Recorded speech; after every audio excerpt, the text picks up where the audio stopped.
give a very warm welcome to Jason Rouse. I love The Wizard of Oz. The Wizard of Oz is the first movie I ever remember seeing, and it's the movie I've seen the most. I've seen it well over 100 times, maybe closer to 200. It was my Nana's favorite movie, and she showed it to me for the first time, and my brothers and I would go there after school to her house, and that's where we'd watch it. So my Nana and The Wizard of Oz, they're just linked up. Wizard of Oz is where I developed a love of film, and I always wanted to work in the movies, but I grew up in Beaverton, Oregon, and not a huge film industry in Beaverton, Oregon, if you may not have known.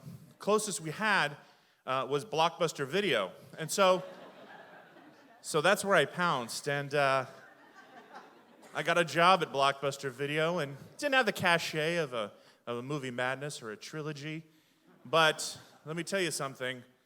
They hired me, so I was pretty happy. And it had a lot going for it. This was a great location.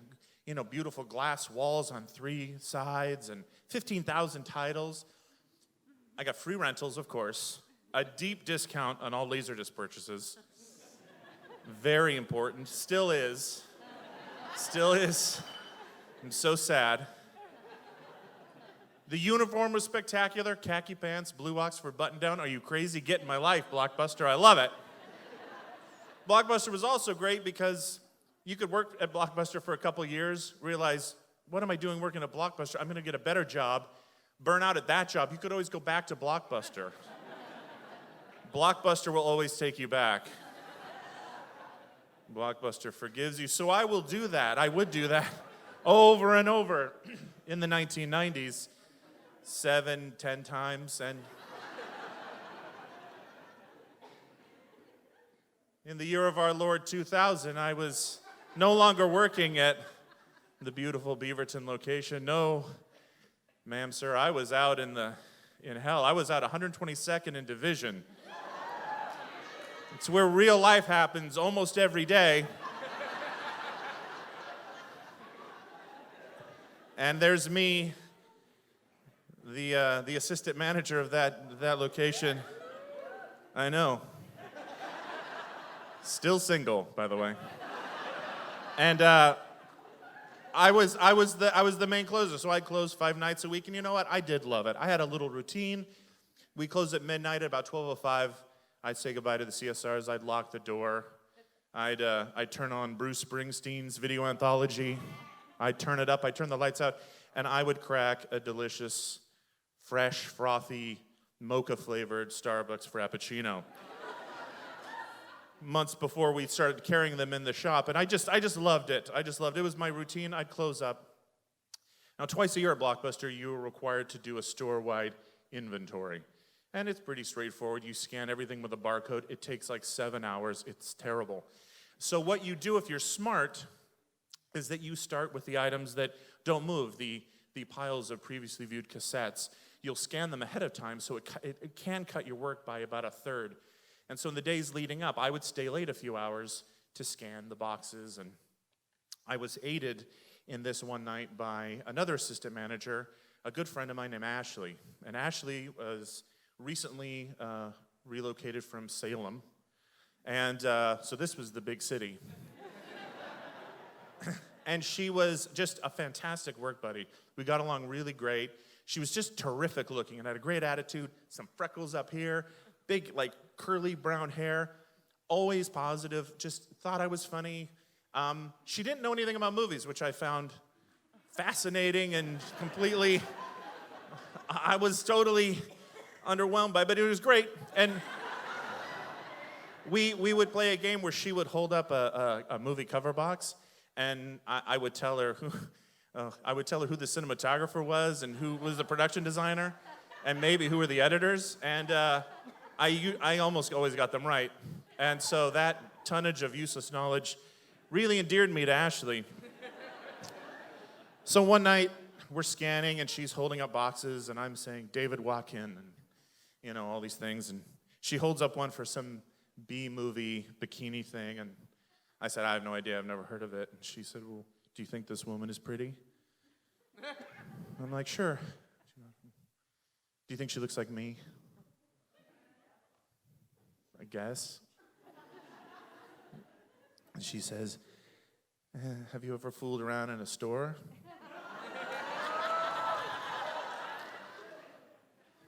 And I said, no. And I said, ask her, have you? And she says, maybe. That means yes, by the way. I didn't know that then. You see, until I was about 36, I wasn't properly equipped to decipher signals being sent my way from women at all. So she puts the box down and she says, come here. And so my face starts getting red and I can't really swallow, and I sort of walk around and she says hi, and I said, well, hi. And she, because I'm polite. She grabs my collar and she pulls me down and she kisses me on the mouth. And it's not just a regular kiss, it's a French kiss, if you know what that is. And it's the best kind. And it's pretty much all I knew how to do back then, so it was lucky that she went for that. Because I could do it really, really well. And so now I can't hear, my head is buzzing. I didn't know that, I didn't really ever think that this was, gonna be on the table, with her, so I'm totally into it. And around in that time, if I would be kissing a girl, sadly, my next move would be to put my hand right on her boob. I didn't know that. That's just what I did. And she sort of broke away and took my hands and said, not here. And we walked to the back of the store. She led me to the back, through the back room, hung a left, into the manager's office. And it started to get real, really fast. There's just really no good place in there to do what we needed to do. So we sort of got near the desk and things started. We were kissing and clothes are starting to move. And I remember her shirt never really got over her head, so it just sort of hung in a ring around her neck. And she started fiddling with my pants, so I started fiddling with her pants. And then instead of just sort of letting them go, I ended up like crouching down and like, it was weird. And you're just down, and then she sort of spun around and leaned over the desk, and I was like, oh my God, don't screw this up. So I prepared myself. And I,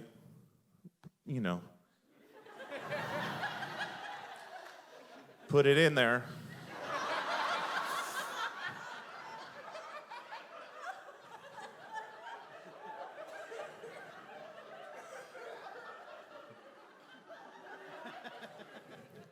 So we're all caught up. I'm in there now.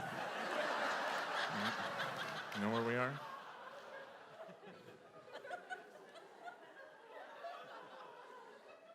All at once, all the wonderful sort of bubbling features and emotions sort of burn away, and I realize that we're where we are. She's sort of on the desk there, and I'm behind her, and the posters above the desk are The End of the Affair with Julianne Moore and Ralph Fiennes. It's okay. It's not great. Not great. And then my beloved Wizard of Oz is right. Just looking at it. Staring straight at the Cowardly Lion. I'm just staring at his face.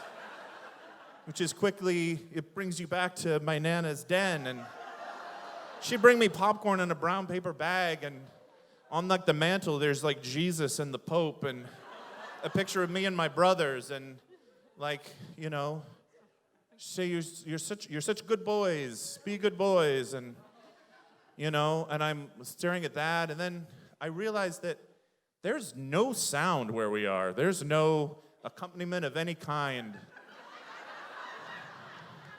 There's a sort of rattling from the heating system. It's a very dusty, like lukewarm room. Like, there's like an atmosphere, you know? And the lighting is, you can hear like the fluorescence kind of tinging, and it makes everybody look gross. Now, Ashley was beautiful, but her back looked gross. It was a gross green back.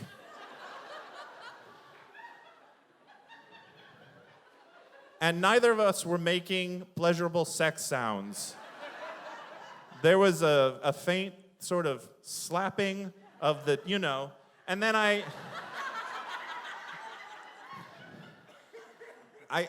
realized that I didn't want to do it anymore, that I felt, this is just not, well, this isn't good.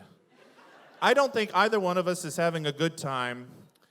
And she spoke not a word for most of the time until she sort of looked over her shoulder and said, in a voice that I'd never heard, a sort of deeper voice, said, "Don't come in me, do it on my butt."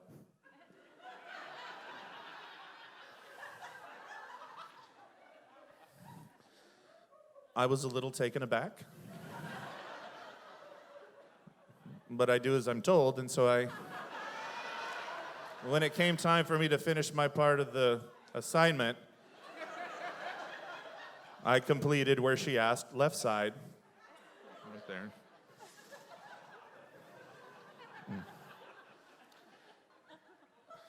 And that was it. I sort of took a step back, tried not to trip my pants around my ankles. I sort of said, hang on, and I scuttled out across the common room into the bathroom, and I took some paper towels, I wetted them down, I grabbed some toilet paper, and I sort of scuttled back in and cleaned her up a little bit. She got dressed. I went to the bathroom, cleaned myself up. When I came out, she had gone back up front and was working. I guess that's what you do. So I did the same thing. We had another Frappuccino and finished the scanning, and that was it. Okay, I didn't know. I had no idea what to do in any situation. I just thought, always be smiling when you look at her, and just say that she's nice. And so I think I said that, oh my God, you sure are nice and good at this. And so we went our separate ways. A couple nights later, it was time for the inventory. I showed up at midnight, and everyone's there, and she's there, and she's kind of avoiding me a little bit, which was, you know. And about an hour in, she sort of comes near me, and she says, Dave knows. And I said, what? She said, Dave knows. Dave was our boss. I said, what does he know? And she said, he's got the security tape in the safe. Now, Blockbuster covers its premises heavily with cameras, including one in the office, which I had not thought about. And it's a high shot just of the desk, so it would have held us in a perfect profile. Black and white, would have looked good. So now I get nervous, and I'm like, okay. And I'm like, well, you couldn't have seen it because we, you know. And she's like, what are you going to do? And I said, I don't know. I'll do something. I'll take care of it. So she goes away, and I spend 6 hours, like, you know, just scanning. And I conceive the greatest plan, the only plan I've ever conceived. After we were done with our job, we all went out for breakfast, and then I went to Radio Shack. Because at Radio Shack, one could buy for $40 American a beautiful demagnetizer. And my plan was this: I would have to get into the office without being seen. I would have to get into the safe, erase the tape, leave, not be seen. Next day was my day off, so I'm like, I buy the thing, and I'm like, you know what? I'm going to go in, but I have to bring in a bag. I never carried a bag. You have to assume they're going to be watching everything, these CSRs, these people. So I'm like, you know what? Put on basketball clothes. You've just been playing basketball down the road, got a bag of your stuff. You're coming in for a casual video. You have to use the bathroom. So I go in at the busy time. And I go in, I just sort of give a wave, and I'm like, just gonna get a video? Okay. I kind of look around for a little bit. It's busy. So I quietly slip into the back. I get into the office, and I crack the safe. There's 3 tapes in there. The night we had sex and the 2 previous nights. I have no choice. They all must be erased. So I take it, I plug the thing in, and I read the instructions. And you have to hold it like 30 to 45 seconds, so I'm just like, God damn, I'm watching the video, no one's coming back here. And I do the 3, and I think, well, this is weird. If they pop it in and only these 3 are erased? No, it has to be more random. So I unplug it, and I go to the rack of all the tapes, and I start pulling them randomly, and I'm just like erasing tapes. And I'm erasing,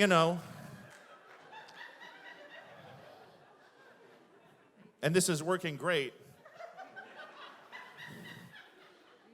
And I'm done, and I close the safe, and I put the thing in my bag, and this is the genius part. I go into the bathroom, and I flush the toilet. So in case anyone comes back, he's just gone to the bathroom. Nobody did, but if they did, they would have seen that I flushed it. I walk out. I'm like, nothing for me tonight. I leave. I'm a genius. Next morning, I go to Radio Shack, return the thing, get my $40 back. I'm no dummy. That's $40 in the year 2000, you guys. And then that afternoon, I go in for my shift, and I go in, and, I walk to the back, and they say, Dave's back there. And I said, cool. I go back, and I open the door, and Dave is there. And the district manager is there. And Ashley is there in a seat, and her back is to me. But, I'm cool. They have no evidence. Nothing to tie us to anything. And I go in, and I say, hey, what's up? And he's like, hey, have a seat. I sit down, and he's like, we need to talk to you both. And I said, okay. And he said, do you know what we want to talk to you about? I'm like, nope. Something has been going on. I'm like, okay. Ashley, do you want to say anything? And she says no. And I felt pretty good. They had no evidence, but I also felt like Ashley was giving it away pretty good. She didn't have a poker face, and I said, we didn't do anything wrong. And he said, how do you figure? And I said, we're adults. No one was around. And, it won't happen again. And he looked at me very confused, and he said, what do you mean it won't happen again? And I'm like, well, it's not going to happen again. It won't happen again. I promise. And he's like, you're sure about that? And I'm like, sure. And he's like, okay. The tapes are next to him on the table.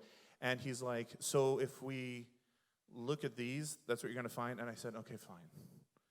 You're not going to see anything on there. And he said, what are you talking about? And I'm like, we only had sex once, and it was over.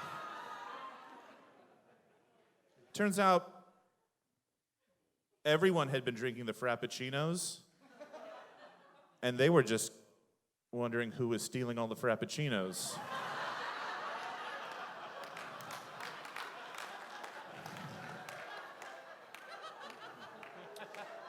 Also turns out there's actually a big provision in one of the binders she was like bumping her hand against that says pretty clearly you're not supposed to have sex on the premises.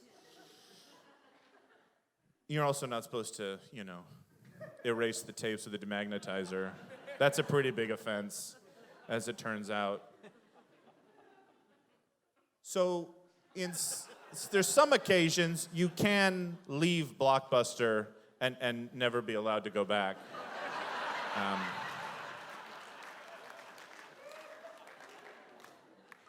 I like to think that, had I not succumbed to those passions that night after all those Frappuccinos, that I still might have a job somewhere at the one location in Bend or in Kodiak, Alaska, but I'll never know. I've also, I've never watched The Wizard of Oz since. Thank you.